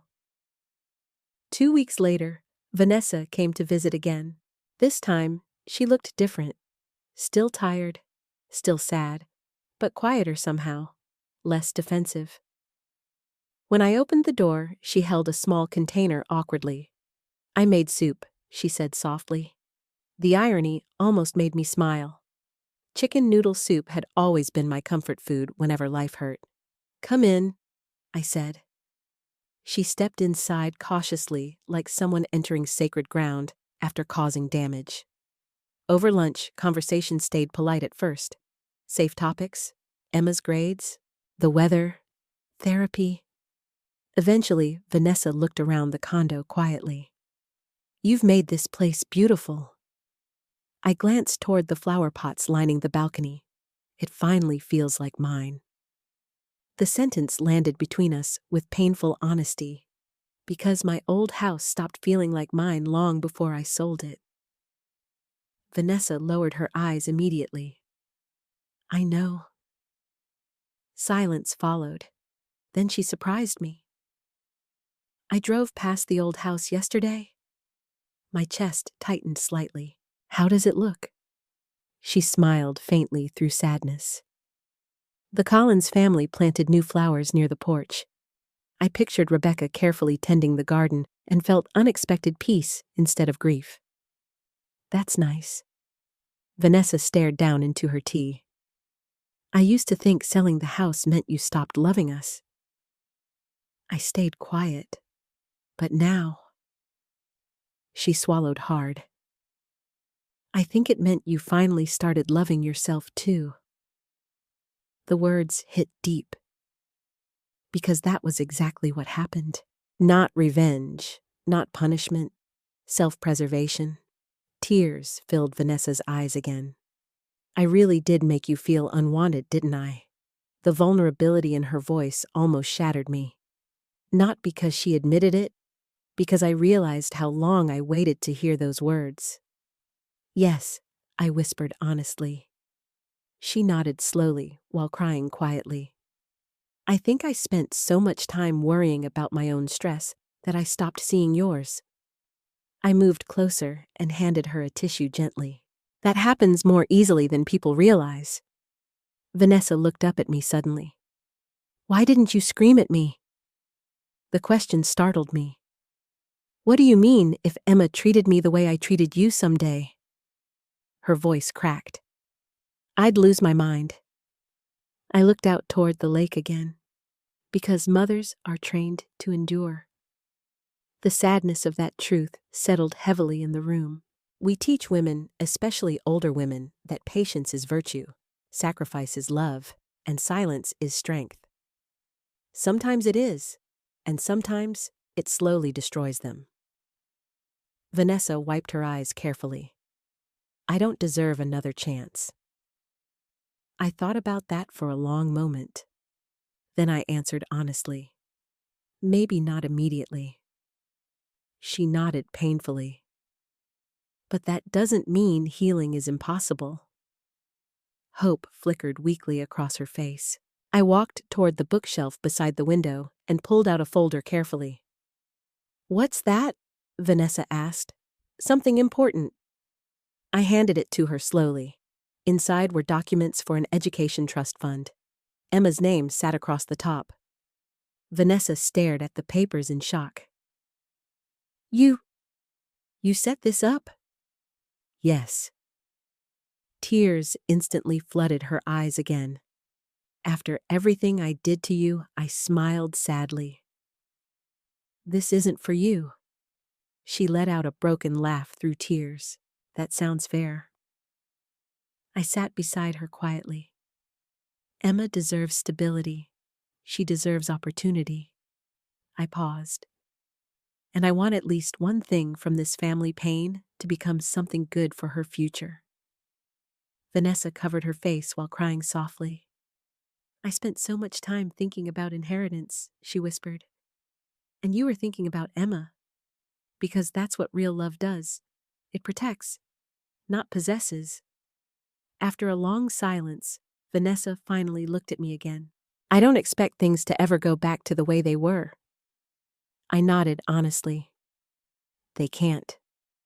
Some truths permanently change relationships, but broken things can still become meaningful again in different forms. Before leaving, Vanessa stood awkwardly near the door. Then quietly she said, I used to think getting older made people weak. I looked at her carefully. But watching you leave that house, tears filled her eyes again. I've never seen anyone stronger. After she left, I stood on the balcony watching leaves drift across the lake. And for the first time, in a very long while, I felt something inside me fully settle. Not because life became perfect, because I finally understood something important. Loving people should never require abandoning yourself. Winter arrived gently that year. Snow settled softly along the lake outside my condo, turning the walking paths white and quiet in the early mornings. I bought a thick knitted blanket for the couch, started drinking cinnamon tea before bed, and slowly built routines that belonged entirely to me. Not to motherhood, not to sacrifice, to me. That still felt strange sometimes. For most of my life, my identity revolved around taking care of other people. Richard, Vanessa, Emma, Even neighbors and church friends somehow found their way into my kitchen, needing meals, advice, or comfort. And I gladly gave it. But somewhere along the way, I forgot something important. A woman can spend so many years being needed that she forgets she's also allowed to simply exist peacefully. My condo became the first place in decades where every object, every sound, every decision reflected only my own needs. And instead of loneliness, I found freedom there. Every Tuesday morning, I joined a small book club at the community center near the lake. Most of the women were widows around my age, some divorced, some retired teachers. One woman named Gloria had purple streaks in her silver hair and laughed loud enough to turn heads across entire restaurants. I adored her immediately. One afternoon after book club, Gloria looked at me over coffee and asked, "So what finally brought you here?" For a moment, I considered giving the polite version. Downsizing. Life changes. Family transitions. But I was tired of softening truth to make other people comfortable. So instead, I said my daughter slowly treated me like I stopped mattering in my own home. The table went silent. Then Gloria nodded slowly. Happens more than people admit. None of the women looked shocked. Not one. That realization both comforted and devastated me. Because it meant I wasn't alone. But it also meant far too many women quietly disappear inside their own families while pretending everything is fine. Christmas arrived sooner than expected. The first Christmas without the house, without Richard, without pretending. I thought it would destroy me emotionally. Instead, something surprising happened. It became peaceful. Emma came over early Christmas morning wearing fuzzy boots and carrying cinnamon rolls she burned slightly because she forgot to set the oven timer. We laughed so hard about it that tears rolled down our faces. Later, Vanessa arrived quietly with a wrapped present in her hands. She looked nervous standing at my door. Not entitled anymore, not defensive, just nervous. Healing had changed her too. Not perfectly, not magically, but enough. "I understand if you don't want me here long," she said softly. I stepped aside. "You're still my daughter." Tears immediately filled her eyes. Christmas dinner that evening was small, simple, real, no performance, no pretending everything had always been healthy. At one point, Emma fell asleep on the couch while snow drifted outside the windows and soft jazz played quietly through the condo speakers. Vanessa stared at her daughter for a long time before whispering, "I almost ruined everything, didn't I?" I looked down at my tea carefully before answering. "You were hurting too." She shook her head immediately. "That's not an excuse." No, it wasn't. But understanding pain helps prevent bitterness from poisoning what remains. Vanessa looked around the condo slowly. "You seem happier here?" I smiled faintly. "I feel lighter. Because peace weighs less than constant emotional survival." She nodded quietly. Therapy made me realize something ugly about myself. I waited patiently. I thought taking care of you gave me control over you. The honesty startled me even now. Vanessa continued softly. "Every sacrifice you made for me started feeling automatic, expected." Tears filled her eyes again. I stopped seeing them as gifts. That sentence mattered deeply. Because entitlement rarely arrives dramatically. It grows slowly in spaces where gratitude disappears. "I should have protected you after Dad died," Vanessa whispered. "Instead, I made everything worse." I looked toward the snow outside the balcony doors. We both lost him, but you lost yourself too. The truth of that settled gently between us. For a long time, neither of us spoke. Then Vanessa finally asked the question she'd been carrying for months. "Do you think you'll ever trust me again completely?" I answered honestly. I think trust grows through consistency. She nodded slowly. I'm trying. I know. And for the first time in years, I truly believed she was. Later that evening, after Vanessa and Emma left, I stood alone on the balcony, wrapped in my blanket, watching snow fall across the frozen lake. The world looked quiet, still, clean somehow. I thought about the woman I had been 1 year earlier.